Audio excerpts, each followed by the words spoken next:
அணு உலை ஆதரவின் மூலம் ஆட்சியை பிடித்தால் போராட்டத்தை கைவிட தயார் உதயகுமார். ஒரு தேர்தல்ங்கிறதே ஆட்சியின் மீதான மக்கள் தீர்ப்பு அப்படின்னு நம்ம புரிஞ்சுக்கலாம். இந்த 5 ஆண்டு காலத்துல கூடங்குளம் அணு உலையை நிறுவுவதில், அதை செயல்படுத்துவதில் ஐக்கிய முற்போக்கு கூட்டணி அரசு தீவிரம் காட்டி வருகிறது அப்படிங்கிறது எல்லாருக்கும் தெரிஞ்ச விஷயம். சொன்னாலும் சொல்லாட்டாலும் அந்த நிலையில இருந்துதான் அந்த அரசு அதை பார்க்குது. அப்ப மீண்டும் காங்கிரஸ் தலைமையிலான ஐக்கிய முற்போக்கு கூட்டணி ஆட்சிக்கு வந்தால் கூடங்குளம் மக்கள் போராட்டத்தை கைவிடுவார்கள் அப்படின்னு உதயகுமாருடைய அறைகூவலில் இருந்து புரிஞ்சுக்கலாமா? இல்ல, இது வேறு விதத்துல போகணும். ஒரு பொது வாக்கெடுப்பு மூலமாக இது நடக்கும் பொழுது சிறப்பாக இருக்கும்.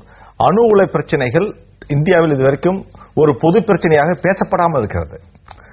ஒரு விவாதம் நடக்கின்ற பொழுது, ஒரு ஆட்சியை பிடிப்பதற்குரிய ஒரு பிரச்சனையாக இதை விவாத பொருளாக மாற்றுகின்ற பொழுது நிறைய பேருக்கு இது தெரியும்.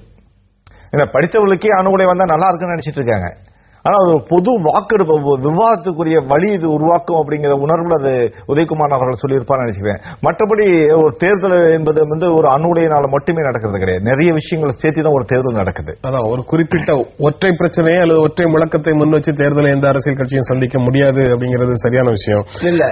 ஒரு சில நேரங்கள்ல வந்து இப்ப தங்க விலை ஏறின போது அதை மட்டுமே வச்சு தேர்தல் நடந்திருக்கு. வெங்காய விலை ஏறின போது அதை மட்டுமே வச்சு தேர்தல் நடந்திருக்கு.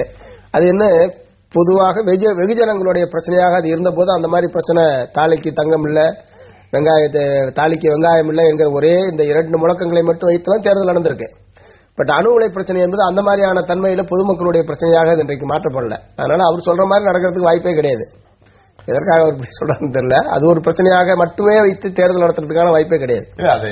ஒரு பொது விவாதத்திற்கான வழியை திறக்கும் அப்படிங்கிற ஒரு நம்பிக்கையில அவர் பேசிதான் அதை எடுத்துக்க முடியும் ஒழிய மற்றபடி அதுக்கு சாத்தியங்கள் கம்மி. அடுத்த செய்தியை பார்க்கலாம்.